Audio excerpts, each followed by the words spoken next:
Hello बच्चों, let's see this question. Calculate the loss in mass during the change lithium plus hydrogen to helium plus energy 17.25 mega electron volt. तो बच्चों इस question में हमें दिया गया है. इस क्वेश्चन में हमें लॉस इन मास कैलकुलेट करना है इस न्यूक्लियर रिएक्शन का. तो बच्चों इस क्वेश्चन को सॉल्व करने के लिए हमारे पास की कॉन्सेप्ट है. की कॉन्सेप्ट क्या है बच्चों? हमें मास डिफेक्ट के बारे में जानना होगा. मास डिफेक्ट वो होता है बच्चों जब एक रिएक्शन का रिएक्टेंट और ये होता है उनका प्रोडक्ट्स. तो रिएक्टेंट साइड में जो मास होता है और प्रोडक्ट साइड में जो मास होता है उन्हें जब हम ऐड करते हैं तो वो इक्वल आना चाहिए. बट ऐसा नहीं होता.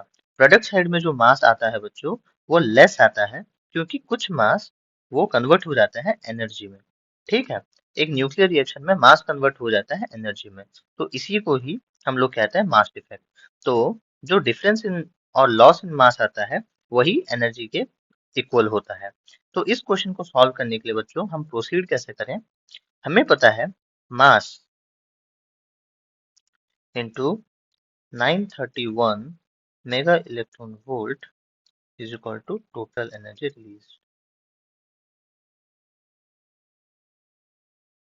रिलीज्ड. इसमें कोई डाउट नहीं है बच्चों. ठीक है. तो इसमें क्या होता है, मास डिफेक्ट जो होता है, मास डिफेक्ट ये एमयू में होता है बच्चों. एक एमयू का जो वैल्यू होता है वो 931 के बराबर होता है. तो इसी वजह से हम कहते हैं कि मास डिफेक्ट जो भी मास निकला इंटू 931 मेगा इलेक्ट्रॉन वोल्ट वो हमें टोटल एनर्जी दे देता है. ठीक है बच्चों. इंटू 931 इज इक्वल टू दिया गया है हमें 17.25 मेगा इलेक्ट्रॉन वोल्ट. ये दे दिया गया है हमको. ठीक है बच्चों. दैट इम्प्लाइज तो mass defect fact is equal to 17.25 by 931 is equal to 0.0185 AMU. अभी बच्चों हमें बोला गया है कि हमें लॉस इन मास कैलकुलेट करना है. और मास जब भी हमें कैलकुलेट करना होता है हम AMU में नहीं, हम ग्राम्स में निकालते हैं बच्चों. ग्राम्स एक्चुअली केमिस्ट्री में ग्राम्स में निकालना चाहिए. तो ये AMU हमें पता है 1 AMU इज इक्वल टू कितना बच्चों? 1.661 into 10 to the power -24 grams. ये कुछ वैल्यूज हमें याद रहना चाहिए बच्चों, जैसे कि 1 एमयू इज इक्वल टू इतना. 1 एमयू का जो एनर्जी होता है वो 931 मेगा इलेक्ट्रॉन वोल्ट रिलीज होता है.